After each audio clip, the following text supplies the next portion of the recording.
Hello, everyone. We are in Unit 11, Organic Chemistry and Petroleum.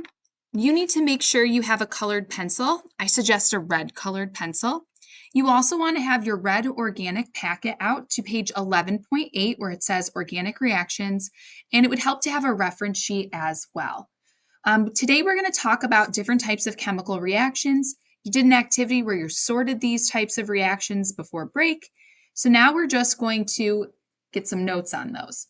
So we're going to talk about substitution, addition, fermentation, combustion, polymerization, and saponification.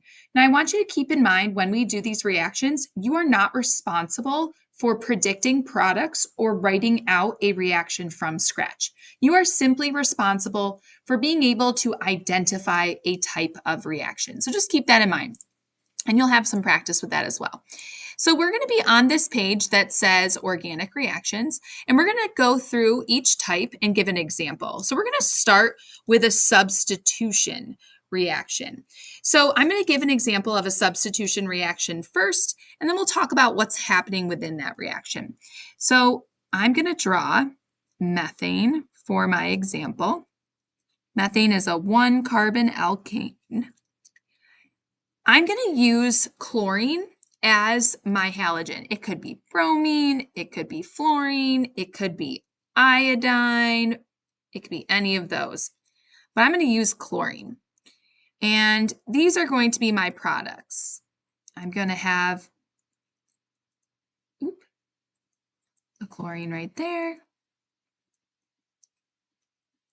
And then I'm going to have HCl. Let's just copy that down, and then we'll kind of look at what actually happened in this substitution reaction. Now, when you see substitution, you have the word sub. Think about when you have a substitute teacher, right? You have one person who is switching places with another or substituting in, and the other person substitutes out. That's exactly what's happening in this organic reaction. We have chlorine, which is our halogen.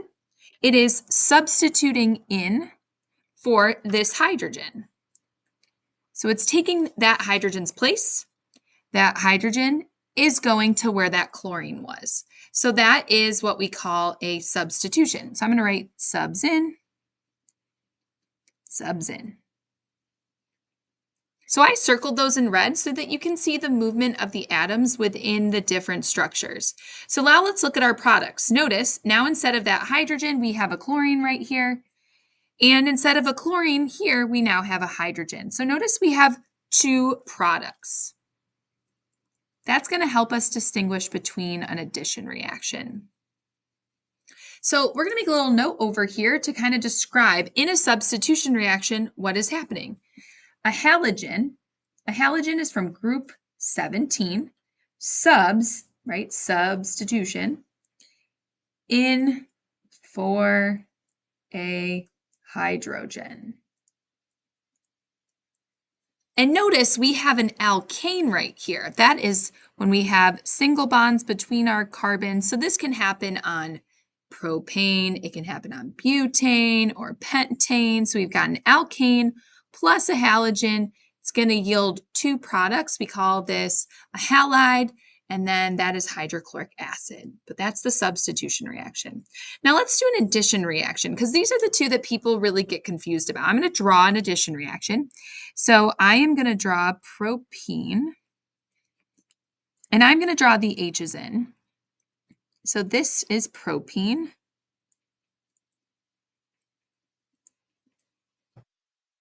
And I'm going to do chlorine again. And this time, I'm going to get this product.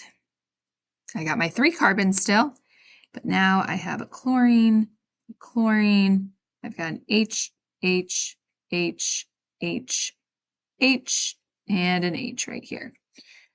So you can kind of see what has happened a little bit different in this reaction. A couple of things.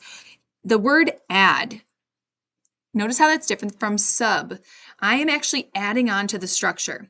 So I'm going to circle these chlorines, and I'm going to show that one of the chlorines is going to add onto the carbon that touches one side of the double bond, and this chlorine is going to add to the carbon that touches the other side of the double bond. So we are adding.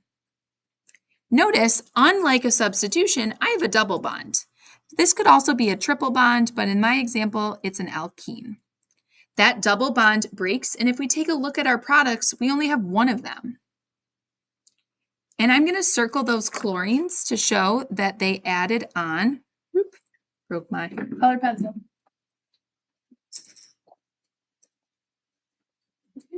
Back up.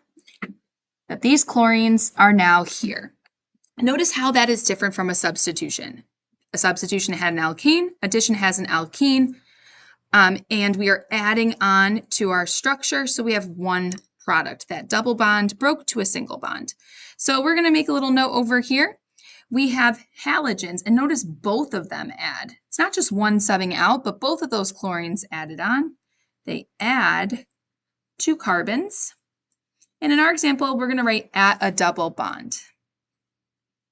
That double bond breaks to form a single bond, and we have one product. So really compare and contrast those two. There are some similarities with our halogens, but in one we are substituting in, and in one we are adding and breaking a multiple bond. Awesome. The third one is going to be fermentation. And I want you to think for fermentation, this is how beer is made. Beer is an alcohol. So for fermentation, we have our reactant. This is going to be glucose. That is a sugar. And over our reaction arrow, we are going to add yeast. Yeast acts as a catalyst. A catalyst, remember, is something that speeds up a reaction. What we get as a product, we get this substance right here. This OH tells us that it's an alcohol. This is ethanol. This is the alcohol that is formed in a fermentation reaction. And our second product is carbon dioxide. Those are the bubbles that are present in beer. So fermentation is glucose. You add yeast as a catalyst, produces an alcohol, specifically ethanol, and carbon dioxide, which give you your bubbles. All right, combustion is our next one. I want you to think for combustion, burning. So in a combustion reaction, you need to have a hydrocarbon. So I'm going to use methane as an example, but we have seen examples before where you have something like propane or butane. So a carbon and hydrogen containing compound. You always need oxygen as a reactant. Remember, something will not burn if oxygen is not present. And then you always get the same products every time in a combustion reaction. You get water and carbon dioxide. So combustion, burning a hydrocarbon in the presence of oxygen yields carbon dioxide and water.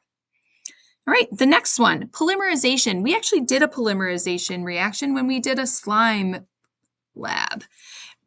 I like you to think of a train car.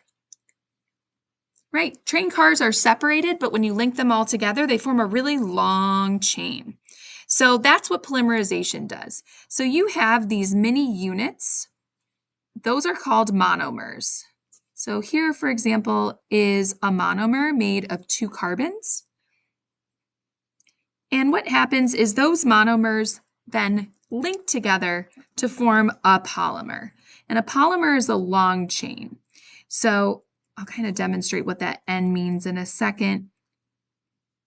But it makes a big long chain that we call a polymer. The N represents any number of units. So let's say we had 500 of these monomers, and then they link together to form a chain that is 500 of those in length. That is called a polymer. So slime, plastics are polymers. You read all about those. So think about a train car when you're doing polymerization. And then the last one is going to be saponification. And notice the word in there. It almost looks like the word soap. And that is the process of making soap, which we will be doing in this unit. So we won't be actually making soap. We'll be melting some glycerin, adding some essential oils and food coloring to make and putting them in molds. So you take a fat.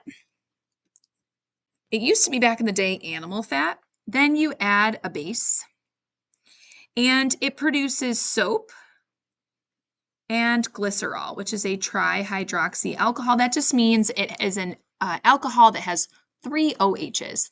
You don't need to know the specifics of the making soap. You'll read an article about that a little later on.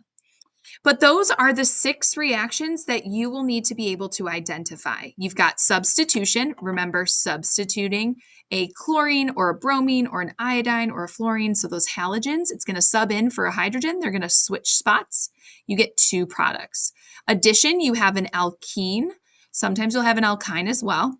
And you are going to add your halogens, both of them, to the double bond. It breaks to form a single bond. So you have 1 product.